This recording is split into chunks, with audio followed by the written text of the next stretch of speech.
এলাকার চৌকিদারকে বলছেন? এলাকার চৌকিদার তো আপনার এলাকায়, আপনার মেম্বার তো আপনার এলাকার লোক না, আমরা তাদেরকে পাই নাই।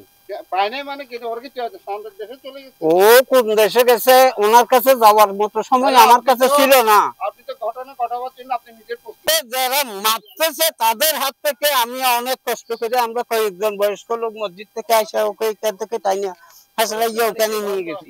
চট্টগ্রামের সাতকানিয়ায় এক আওয়ামী লীগ কর্মীকে ছুরিকাঘাত করে খুন করার 48 ঘন্টা পর আবারও এক পিকআপ চালককে পিটিয়ে হত্যা করা হয়েছে। বুধবার রাত 8টার দিকে সাতকানিয়ার আমিলাশ ইউনিয়নের 6 নম্বর ওয়ার্ড আমিলাশ সাপ পারওয়ালবাড়ি এলাকায় এই ঘটনাটি ঘটে। সন্ধ্যা 6টার দিকে পিকআপ চালককে গাড়িসহ আটক করে কয়েক দফা পেটানোর পর মোহাম্মদ মহিউদ্দিন নামে ওই যুবক মারা যান। স্থানীয়দের কেউ কেউ একে গণপিটুনির ঘটনা বললেও অনেকে বলছেন এটি পরিকল্পিত হত্যাকাণ্ড। এর একদিন আগে উপজেলার সদাহা ইউনিয়নে ছুরিকাঘাতে মদুল হক নামে এক আওয়ামী লীগ কর্মীকে পেটে ছুরিকাঘাত করে খুন করা হয়। মোহাম্মদুল গত সংসদ নির্বাচনে নৌকা প্রার্থীর এজেন্ট ছিলেন। মহিউদ্দিনের মা রোকসানা আক্তার বলেন, আমার ছেলে বিয়ে হয়েছে মাত্র 22 দিন, আমার ছেলে নিরপরাধ, আমি ছেলে হত্যার বিচার চাই।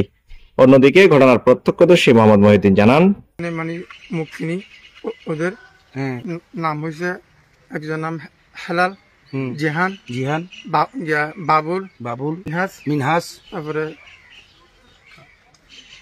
কামরুল। জানতে চাইলে স্থানীয় 6 নম্বর ওয়ার্ডের ইউপি সদস্য লোকমান হাকিম মনু বলেন, মনে করেন যেটা ঘটনা হয়েছে, ধান চুরি হয়েছে বলতে এটা আমরা শুনিও না, আমি তো মেম্বার হিসাবে আমাকে কেউ বলেও নাই এবং আমার সাথে কেউ যোগাযোগ করে নাই। এরা তো একটা লোক ধরে আনছে কি ধান চুরি হচ্ছে না কি গেছে, এই সম্বন্ধে আমার কিছু জানা নাই এবং আমাকে বলেও নাই লোকেরা এগুলো চুরি করছে, কিন্তু আমরা এগুলো কোনো কিছু জানি না, কেউ জানে, আমাদের শোনাই না। এরা কিছুদিন পরে 4 দিন পরে বলতেছে যে একটা লোক আনছে, এই আসার পরে একটা লোককে ফিরাইতেছে, আমি আনতে 2-3 জন লোক পাঠাইছি, দেখতে যে নেহাজ বলে গাড়ি চেয়ার একটা দিয়ে ফিরাইতেছে লোকটারে এবং আরও 4-5 জন 6 জনে ফিরাইতেছে।